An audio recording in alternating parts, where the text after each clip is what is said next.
Sotero badaia egon zen Fuerte de San Cristóbal, Iruñean, egoera eta baldintza oso gogorretan, kartzela baten, eta orduko EAJ-ko eta beste gainontzeko zinegotzia bai, bata Puerto Santa Marian, beste bat Galizizan, beste bat Bilbon, espetxeatetik bestera, alako lan gogorrak eta egiten, eta bertako etxeak bai, baina etxeak baino gehiago terrenoak eta hainbat kendu ietzi izan, askoi, eta gero hasi izan errepresioa eta gero posgerra. Eta bai, orduko udalbatzari gogorra etokoeakon, bai. Eta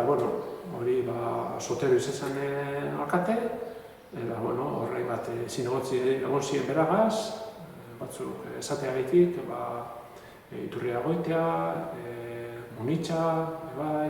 Olea, Ardanza, Luisenak, eta eurri tokeak zede egin hori, eta azkenean Eusko Jaurlaritzak, Jose Antonio Agirre lehendakariaren gidaritzapean, guzti hau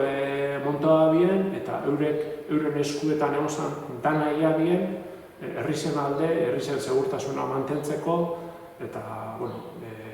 azkenien horretara heldu ziren.